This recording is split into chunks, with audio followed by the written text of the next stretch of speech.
다들 부러워했다. 50대에 회사를 나왔다는 말이 전해졌을 때 사람들은 먼저 용기를 이야기했고 다음에는 자유를 떠올렸고 마지막에는 돈이 얼마나 있느냐를 물었다. 부부는 웃으며 대답했다. 계산은 끝났고 이제는 우리 시간이라고. 그 말 속에는 오래 쌓아온 피로와 더 늦기 전에 삶을 되찾고 싶다는 절박함이 섞여 있었다. 출근길 지하철에서 서로를 스쳐 지나가던 날들. 주말에도 회식과 골프 약속에 밀려 대화가 끊겼던 시간들. 아이가 커가는 얼굴을 사진으로만 확인하던 날들. 이 모든 것을 멈추고 싶다는 생각이 어느 순간 숫자보다 커져 있었다. 은퇴를 앞당긴 이유는 돈이 아니라 시간이라고 그들은 믿었다. 서울 외곽에 살던 부부는 남편이 50, 아내가 51였다. 대기업 부장으로 정년까지 남아있으면 10년은 더 다닐 수 있었지만 이미 몸과 마음은 그 속도를 따라가지 못하고 있었다. 퇴직금과 그동안 모아둔 자산을 합치고 연금 예상액을 계산했다. 소비를 줄이면 충분하다고 결론을 내렸다. 여행도 줄이고 외식도 줄이고 차도 한 대로 충분하다고 서로를 설득했다. 무엇보다 아직 건강할 때 함께 걷고 함께 밥을 먹고 같은 시간에 잠들 수 있다는 사실이 더 중요해 보였다. 그렇게 그들은 10년을 앞당긴 은퇴를 선택했다. 처음 몇 년은 평온했다. 아침 알람이 사라졌고 커피를 천천히 내릴 수 있었다. 평일 낮에 공원이 이렇게 조용한 줄 처음 알았다. 부부는 자주 여행을 다녔고 사진을 찍었고 사람들은 여전히 부러워했다. 하지만 시간이 지나자 미묘한 변화가 시작됐다. 매일 함께 있는 시간이 늘어나면서 사소한 말투 하나, 생활 습관 하나가 눈에 들어오기 시작했다. 남편은 여전히 회사식 리듬으로 움직였고 아내는 집안의 리듬을 지키고 싶어 했다. 점심 메뉴를 고르는 일부터 여행 경로를 정하는 일까지 결정해야 할 일이 끝없이 이어졌다. 회사라는 제3의 공간이 사라지자 부부는 서로의 세계를 전부 마주하게 되었다. 무엇보다 남편은 역할을 잃었다. 명함이 사라진 자리에는 설명하기 어려운 공백이 남았다. 사람을 만날 때마다 이제 뭐 하세요? 라는 질문이 부담이 됐다. 아내는 말없이 그 변화를 지켜봤다. 겉으로는 여유로워 보였지만 속으로는 불안이 자라나고 있었다.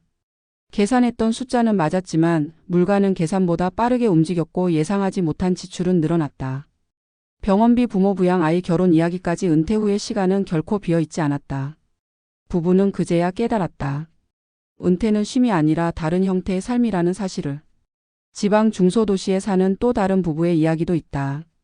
남편은 공기업에서 아내는 자영업을 했다. 아이들이 독립한 뒤 부부는 더 이상 도시에서 버틸 이유가 없다고 느꼈다. 주택을 정리하고 소형 아파트로 옮기면 충분히 살 수 있을 것 같았다.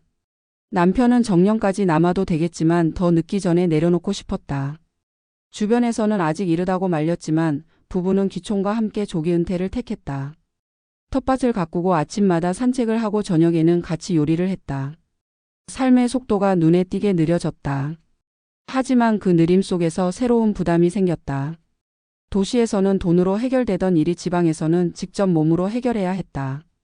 고장난 보일러, 농기계, 병원까지의 거리, 겨울 난방비. 하나하나가 체력과 직결되었다. 남편은 점점 지쳐갔고 아내는 혼자 감당하는 일이 늘어났다.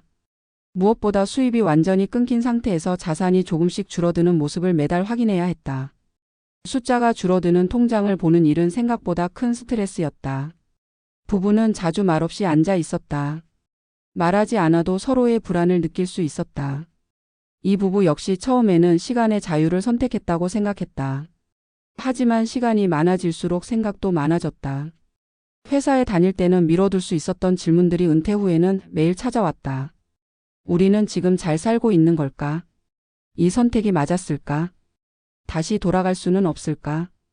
그 질문 앞에서 부부는 서로에게 더 솔직해져야 했다. 때로는 다툼으로 때로는 긴 침묵으로 그 시간을 견뎠다. 조기 은퇴를 택한 두 부부의 공통점은 숫자보다 감정을 먼저 봤다는 점이다. 그리고 그 감정은 틀리지 않았다. 더 늦기 전에 함께 살고 싶다는 마음. 건강할 때 서로를 알고 싶다는 바람. 하지만 놓쳤던 것도 있었다. 은퇴 이후의 삶은 단순히 일을 하지 않는 상태가 아니라 관계와 역할과 정체성을 다시 설계해야 하는 시간이라는 사실이다. 회사가 사라진 자리에 무엇을 둘 것인지 부부는 충분히 이야기하지 못했다. 10년을 앞당긴 선택은 분명 용기였다. 하지만 그 용기에는 준비가 필요했다. 돈의 준비만이 아니라 마음의 준비, 삶의 구조에 대한 준비였다. 하루를 어떻게 보낼지, 누구와 어떤 관계를 유지할지, 서로의 공간을 어떻게 존중할지에 대한 합의가 없으면 은퇴는 자유가 아니라 시험이 된다. 부부는 시간이 많아질수록 더 많은 대화를 해야 했다. 침묵을 견디는 법도 배워야 했다. 조기 은퇴는 실패도 성공도 아니다. 그것은 선택이고 그 선택의 무게는 생각보다 길게 이어진다. 아직 일하고 있는 지금 이 이야기를 듣는 누군가는 마음이 흔들릴지도 모른다. 나도 조금 일찍 내려놓고 싶다는 생각이 들지도 모른다. 그럴 때 숫자만 보지 말고 그 이후의 하루를 떠올려 보기를 바란다. 아침부터 밤까지 어떤 얼굴을 마주할지, 어떤 질문과 함께 살게 될지를. 은퇴는 끝이 아니라 시작이기 때문이다. 그 시작을 함께 견딜 준비가 되어 있는지 부부는 스스로에게 솔직해져야 한다. 그래야 앞당긴 10년이 후회가 아니라 기억으로 남을 수 있다. 조기 은퇴를 선택한 50대 부부의 이야기는 늘 숫자로 시작된다. 퇴직금과 자산, 연금, 예상액, 생활비 계산표. 이 표가 완성되면 사람들은 안심한다. 이제 준비가 끝났다고 느낀다. 그러나 은퇴 이후의 삶은 숫자가 지워진 자리에서 본격적으로 시작된다. 회사라는 구조가 사라지고 매일의 리듬을 스스로 만들어야 하는 순간부터 부부의 진짜 시험은 시작된다. 전문가 상담을 하다 보면 조기 은퇴 부부에게서 반복적으로 등장하는 단어가 있다. 바로 예상하지 못했다는 말이다. 돈이 부족할 줄은 알았지만 이렇게 불안할 줄은 몰랐다는 고백. 시간이 많아질수록 행복해질 줄 알았는데 오히려 관계가 불편해졌다는 이야기. 이는 개인의 문제가 아니라 구조의 문제에 가깝다. 은퇴는 단순한 경제 이벤트가 아니라 삶의 시스템을 전면 교체하는 사건이기 때문이다.